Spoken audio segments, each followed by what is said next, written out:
Hello, everyone, and welcome to Thinglink with Google Slides. My name is Vanessa Favila. I will be your presenter today, and April Lamb is the moderator. Feel free to say hi in the comment box and let us know if you have any questions as we go. Today, we're going to learn how to use Google Slides to create a Thinglink type digital poster. Our objective today will be to learn how to use Google Slides to create a Thinglink. And hopefully by the end, you will be able to create a Thinglink to use in your classroom or to teach your students how to create their own Thinglink. Our ISTE standards for students is that students will use the creation on devices. They will become creative communicators. They will communicate for a variety of purposes and a variety of methods. They can express their ideas and generate learning artifacts. And they will communicate with digital platforms appropriate to the audience. So let me take you to how we are going to do our Thinglink. Let me show you an example of a Thinglink I have created. First of all, I'll tell you a little bit about where this came from. Thinglink is an app that you can use to use images that are kind of like hyperlinks that will take you to other things. So it might take you to an article, it might take you to a video, it might take you to another website, just to give you more information. And today we're going to see how to create our own using our Google Slides. You can use words or pictures to create your Thinglink. And so this example that I created is about insects. We've been learning about insects in our class this week. And so I just found an image that had several different types of insects on it. And then all of these words that you see here are hyperlinked. So whenever I click on one of these words, it's going to take me to something else that tells me about that word. You can also do this with pictures, and I'll show you that in a moment. So if I click on ladybug, for example, it's going to take me to Pebble Go. And I have all this information that I can learn about ladybugs just by clicking on the word from my Google Slides page. So that one takes me to Pebble Go. If I go back, and this time I want to check out grasshoppers, same thing. Again, it's another Pebble Go video. And I go to butterflies. This one I linked to a Brain Pop Junior video. All of these will send you to something that you have chosen to link to it. I chose things that we've kind of already used in our classroom, so it'd be something that my students would be familiar with. I did learn some things in doing this. If you do choose to do a video that's through Pebble Go or anything that you might need a password for, it might ask you to log in before it will take you to the video. So just a kind of side note on that. Another example of a Thinglink is one that I did on presidents. So this one, I just used the pictures, and each of the pictures is clickable and again will take me to something else to tell me about that picture. So one is for the first president. So when I click on the one, it takes me to a website that is going to tell me about George Washington. Then when I click on the presidential sill, it takes me to Scholastic, where they have a article that you can read on what the president does. And the picture of Abraham Lincoln takes me to another website that is a biography about Abraham Lincoln. So as you can see, it was very easy for me to click, and it takes me straight to where I want to go. So what are some of the uses for Thinglink? Why would you want to use them in your classroom? Teachers can use them to help their students gain knowledge on a new concept. That's what I did with the presidential Thinglink that I created. I did this so that my students could go on and kind of click on these things to get some knowledge before we started our unit. This was something that you could put in a station. and students could do it while they're in that station. You could even attach, paper that they had to fill out to write what they learned, anything like that. Students can use these to create all kinds of things. Students can use them to create to show what they know or show what they've learned. They can make a digital poster to promote an upcoming event. At the beginning of the year, you can have them create one, a getting to know me, where they might use a picture of themselves and then maybe things that they like to do or things that describe them. Students can create interactive reports, interactive book talks. The list just goes on and on. The possibilities are really endless as to what you could do with Thinglink with Google Slides. So now I'm going to show you how to create your Thinglink. Whenever you are ready to either teach your students how to do this or create it yourself, you will just need to go to your Drive, and you are going to go to New. You want to create a Google slide.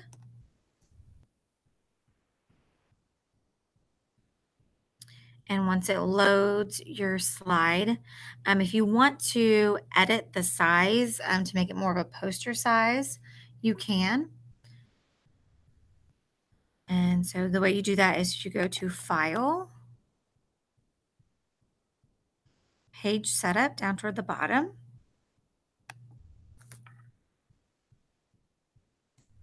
And then you can choose one of the sizes that's already there, or you can customize it so that it would be a poster size. So for example, if a student created it and then maybe you wanted them to print it out so that you could just have the paper maybe to turn in just to show that they did it, or maybe just to hang in the hallway, that kind of thing, you could do that as well.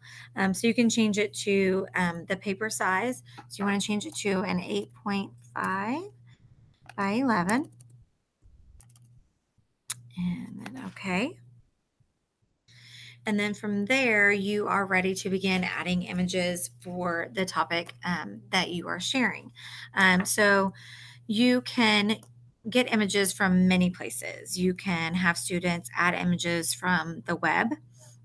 You could have students use images that you've already saved to the computer, photos from Drive, or even just using the camera. So whether you're using iPad or the Chromebooks, students can use the cameras that are on those and take pictures of things to add, or just search the web.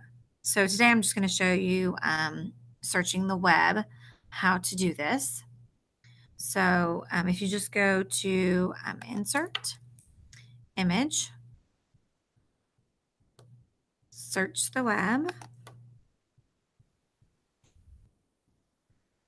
and then you'll see the Google box pops over here to the side, and then you can type in whatever it is that you might be looking for to add, any kind of picture that you might want to do. So we have been studying plants, so I'm just going to do one with plants. So I'll do flower images. And just pick a flower image that you like. You're going to insert your image. And then I'm going to resize it to the size that I want.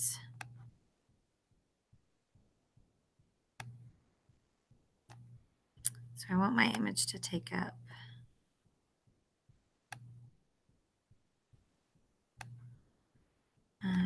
most of my poster. And then from here, you can add other images if you want to lay them on top of this image. You can add words, like I showed you at my insect one. It's really up to kind of how you want to do it, how you want to add. So I'll kind of do both to show you just an example of how you would add your links. So I'm going to insert a text box at the top of my flower here. And I'm just going to type in the word flower in my box.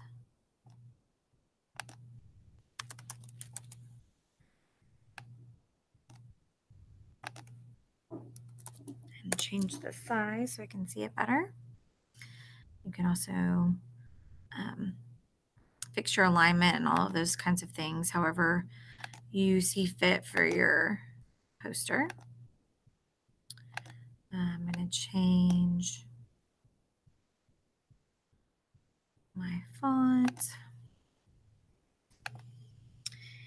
All right, so now I have my word flower. So if I wanted to use now a website to maybe tell me what flowers are, all I would do is go to that website and then I can link it to my word flower. So if I go open a new tab, and I'm just going to go to our Discovery Ed. So if you're going to go from, if you're trying to find things that we use at school, you can just use our library homepage and go to Discovery Education. And I'm going to look for information on flowers.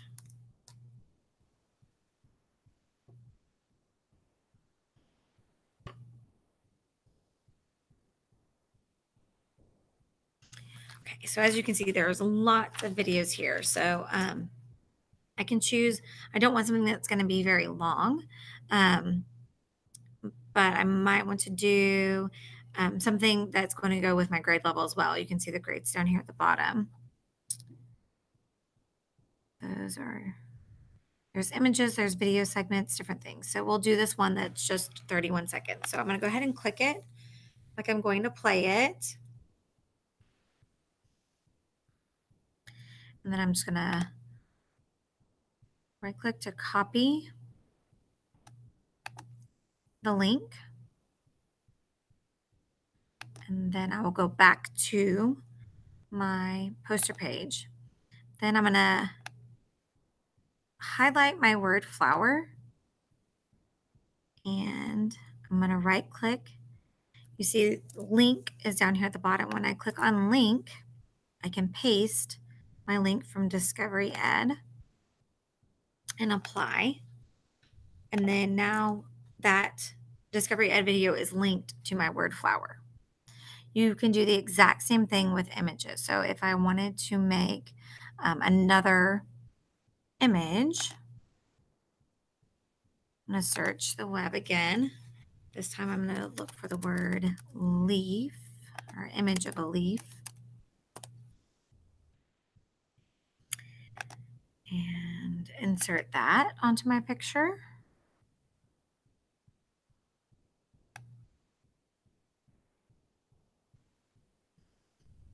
And then I'm going to do the same thing with the leaf. I'm just going to use Discovery Ed again and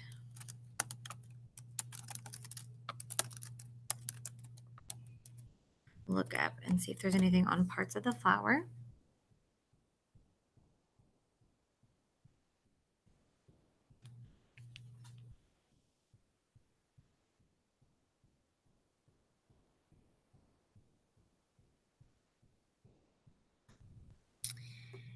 And I have lots of things here.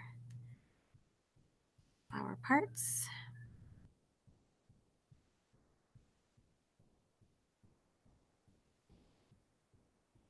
So this video segment talks about the different ones. This one is for a 3rd through 5th grade. So we'll go ahead and add that one. So again, I'm going to click on it so that I can get the link to add to my poster.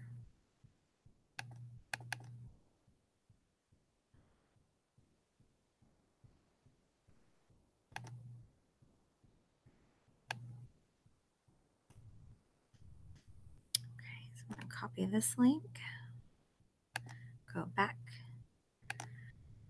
And now with my picture, works the same way. If you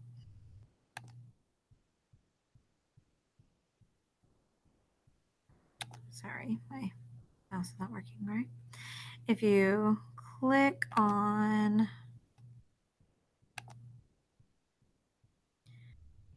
picture, you will also get the option to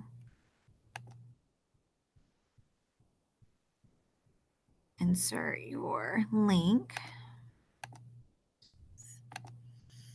If it won't do it with you clicking, you can also go to insert link and insert it that way as well. I'm going to insert my link here, apply, and now that is linked. So when I click on the leaf, it will take me to the Discovery Ed video about the parts of the flower. All right, so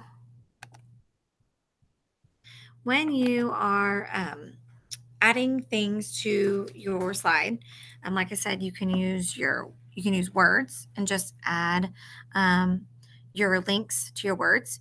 You can use other pictures, so you can add multiple pictures to your page. You can add multiple words to your page. Any image or word that you add to your poster can be used to create that thing link that's going to take you to the text or the video or the other image that you would like to see. Anything that your students can think of to add to their poster to share what they have learned is so simple for them just to add, and everything can be added on here just from searching the web. Obviously, you want your students to use things that are going to be appropriate. So whenever you go to insert image from web, it gives them the Google box there. Everything is there within Drive. This is a great way for students to share what they've learned, even do presentations on things that they've learned, book studies, anything like that. And it can all be saved within Drive. So this is something, for a teacher especially, you can go through, you can look at this and see all of their work. You can get all of their work cited because it takes you directly to where they got their information. So you can have all of that there in one spot. So there are just endless possibilities of ways to use this in your classroom. Please let us know if you have any questions. I know I have not used this yet for my students, but I plan to use this going into the end of the school year as they are getting more advanced in technology. But definitely start off, create some of your own, find things that you might want your students to learn about, and create your own Thinglink, play around with it. It's very simple to just create. We have so many resources through the district of things that we can use: Discovery Ed, PebbleGo. We use BrainPop Junior here at our school. So those are all videos and things that I have added that the students enjoy watching and learning from. So please let us know if you have any questions, and we'll hang around here for a few more minutes. And thanks for watching.